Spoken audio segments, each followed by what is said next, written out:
Bismillah.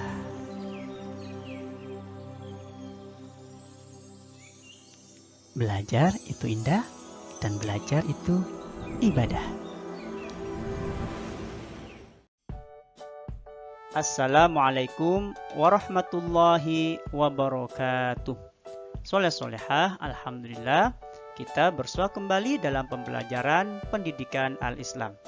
Insyaallah pada kali ini kita akan belajar bersama tentang keteladanan sang nabi, yakni Nabi Ilyas alaihi salam. Sebelumnya marilah kita awali dan berdoa bersama mengucap kalam basmalah. Bismillahirrahmanirrahim. Alhamdulillah. Soleh-soleha, pertama-tama yuk kita cari tahu nasab dan dakwah Nabi Ilyas alaihi salam. Nabi Ilyas adalah putra dari Akhtum bin A'juz. Beliau diangkat menjadi nabi dan rasul oleh Allah Subhanahu wa taala sebagai pengganti atau penerus dakwah Nabi Ilyas. Kenapa?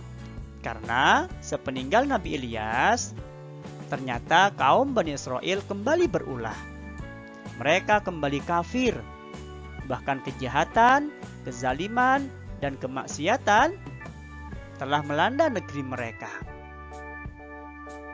Kebenaran akan kenabian dan kerasulan Nabi Ilyas telah Allah sebutkan dalam Al-Quran surah Al-An'am.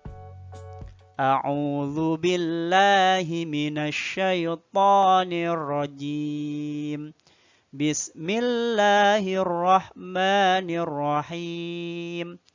Wa Ismaila wal Yas'a wa Yunus wa Luta wa kullam faddalna 'alal 'alamin.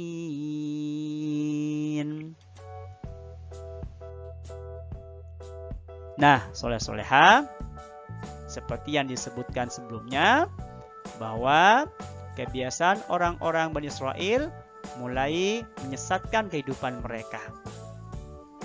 Namun Nabi Ilyas sebagai nabi dan utusan Allah, dia terus menyeru mereka dengan sabar agar mereka mau kembali untuk menyembah Allah Subhanahu wa taala. Kembali mengimani Allah dan mengimani Nabi Ilyas sebagai utusannya. Namun apa yang terjadi kepada mereka? Ternyata mereka tidak mau memperhatikan dakwah yang disampaikan oleh Nabi Ilyas alaihissalam.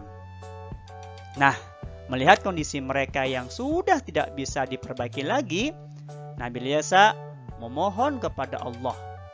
Dia berdoa kepada Allah agar diturunkan azab sebagai peringatan bagi mereka.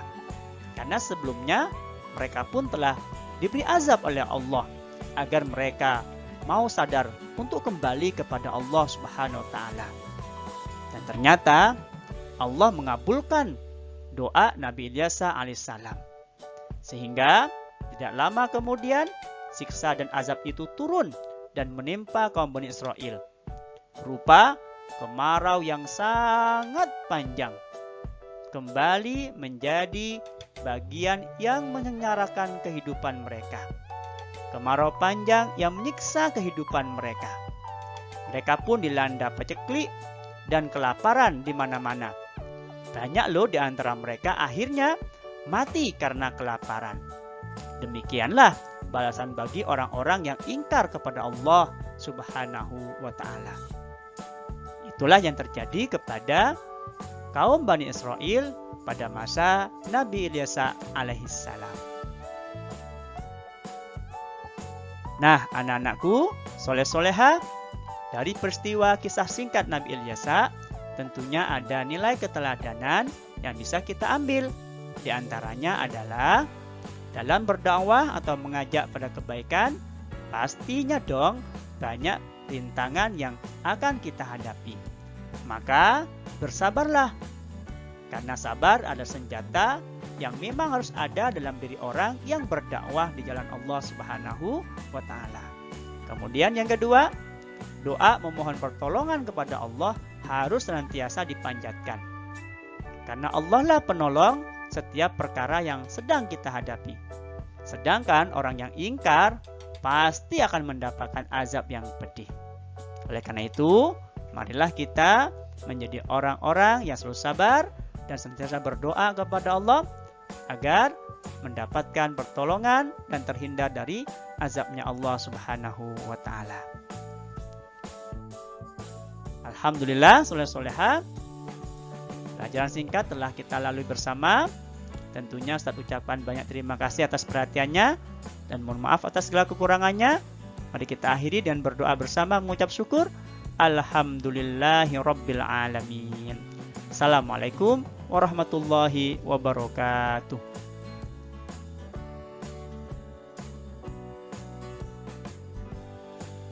Wa atubu ilaihi.